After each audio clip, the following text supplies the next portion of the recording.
Hello all. Welcome to the CDI Documentation Lab, where clinical documentation that speaks clinically and codes correctly. In this video, we will break down bronchopneumonia when it complicated with acute asthma exacerbation. From pathophysiology, clinical indicators, to coding guidelines, documentation requirements, and claim scenario, let's begin. What is bronchopneumonia? Bronchopneumonia is a type of pneumonia characterized by patchy, suppurative inflammation that starts around the bronchi and bronchioles and spreads into nearby alveoli. Unlike lobar pneumonia, which involves an entire lobe, bronchopneumonia appears as multiple scattered infiltrates on chest imaging. This patchwork pattern is a key diagnostic feature. Here's how bronchopneumonia develops. First, pathogens, most commonly bacteria such as Streptococcus pneumonia or Staphylococcus aureus, are inhaled through respiratory droplets. These organisms colonize the upper respiratory tract, then descend into the lower airways and alveoli. Once there, they multiply and trigger a strong immune response.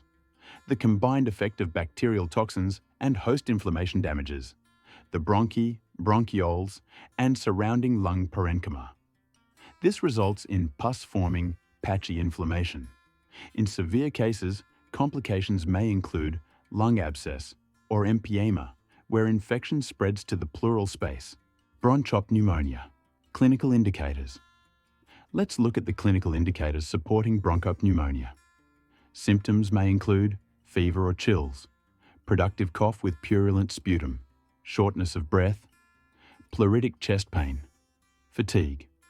Physical exam findings, crackles or rales, decreased breath sounds, bronchial breathing, laboratory findings, elevated white blood cell count, elevated CRP or procalcitonin, positive sputum or blood cultures, imaging findings, chest X-ray showing patchy infiltrates, CT chest showing bronchocentric consolidation.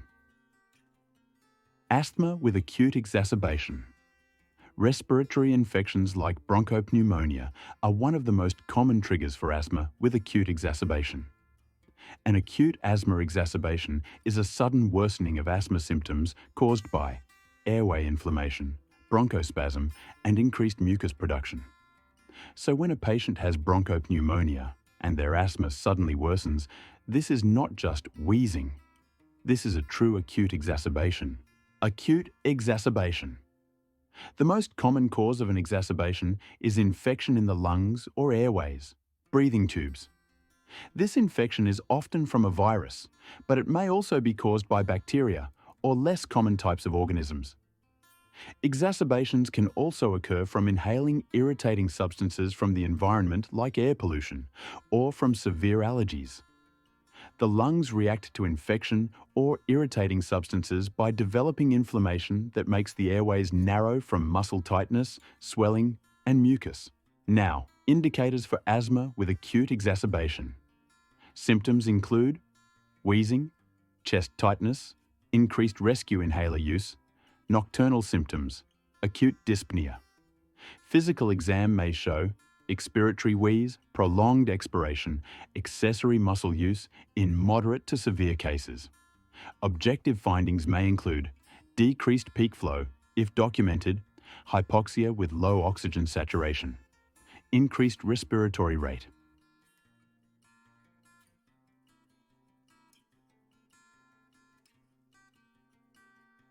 Combined diagnosis, clinical significance diagnosis interaction. When bronchopneumonia occurs in asthmatic patients, the infectious process frequently triggers acute asthma exacerbation, creating a dual diagnosis scenario requiring comprehensive management of both conditions simultaneously. Treatment and medical management. Bronchopneumonia treatment. Antibiotic therapy. IV or PO, for example, ceftriaxone, azithromycin, levofloxacin, based on pathogen and severity.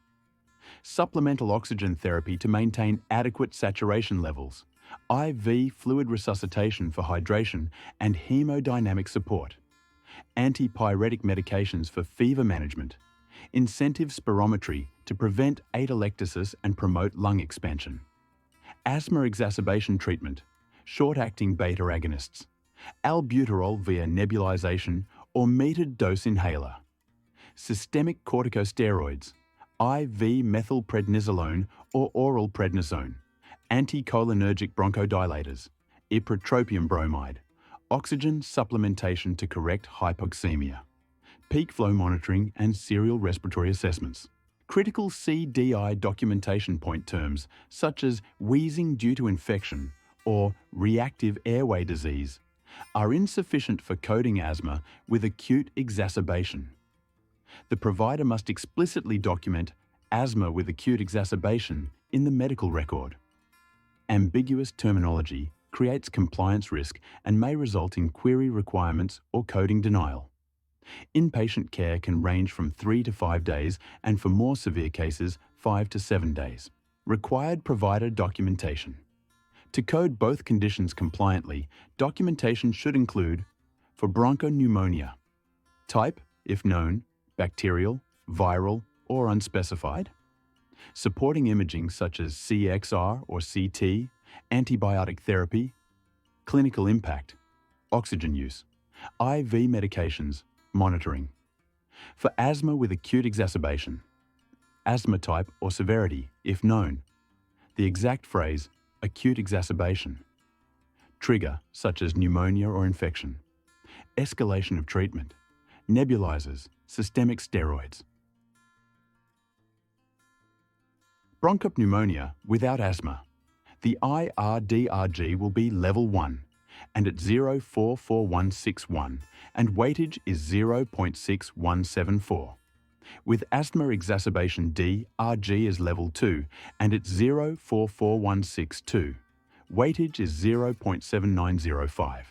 Combined diagnosis, creating a dual diagnosis scenario requiring comprehensive management of both conditions simultaneously and increased value of the claim and revenue. A 3-year-old female child presented with a 5-day history of fever, cough, and nasal congestion, with increased difficulty in breathing since the evening prior to admission. The mother reported mild respiratory distress at home and noted low oxygen saturation before the child went to sleep. The child had been discharged the previous evening from another hospital after a 2-day admission for human rhinovirus/enterovirus infection associated with wheezing, where she received symptomatic treatment and nebulizations. On presentation, mild respiratory distress, respiratory rate 24, 28, 30 breaths per minute, oxygen saturation 90% on room air, later improved to 100% on 4 litres per minute oxygen via face mask.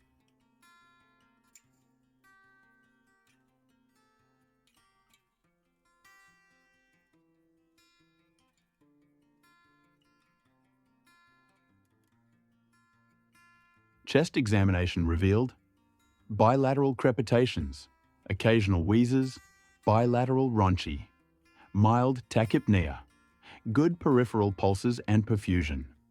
Past medical history mentioned as patient is on Singulair for the past 7 to 8 months. Laboratory results are CRP 3.1 WBC 6.2, hemoglobin 11.4 grams per deciliter, potassium 3.85 millimoles per litre, eosinophils elevated 1.201, 103 per microliter, rhinovirus/enterovirus positive from tests done 2 days prior to admission.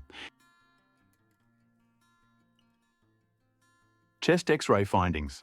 Increased prominence of bilateral hilar regions. Early pneumonitis changes in the hilar regions. Bilateral perihilar and basal prominent bronchovascular markings. No significant consolidation or pleural effusion. Cardiothymic shadow unremarkable.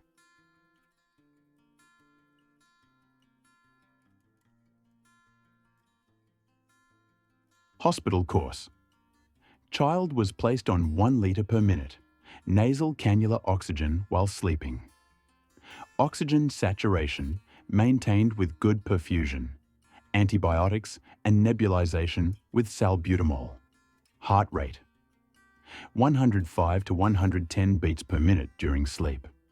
increased appropriately to 137 beats per minute when awake. Mother reported a brief monitor reading of heart rate 53 beats per minute, which was not reproduced clinically. Discharge summary documented as bronchopneumonia, acute asthma. Exacerbation, wheezing, human rhinovirus, enteroviral infection.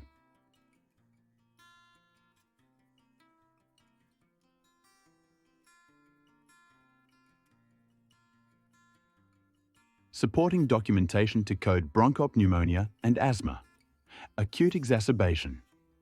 Fever, cough, difficulty of breathing.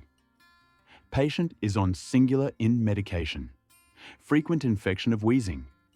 Increased RR, 24, 28, 30. Mild tachypnea, elevated eosinophils. Chest X-ray bilateral crepitations. Mildly elevated CRP, one-time SPO, 290% on room air. Supplemental oxygen requirements. Nebulization treatment. Antibiotic treatment. Weak documentation. 1. Asthma was not explicitly documented in the past medical history, despite only mentioned as PT is on medication. 2.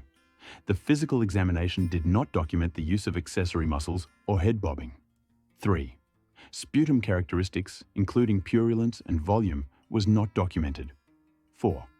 The relationship between bronchopneumonia and the acute asthma exacerbation was not clearly documented by the physician.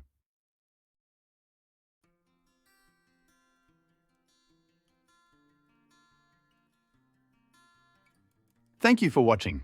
Share your thoughts on comments and mention your claim scenarios to learn more.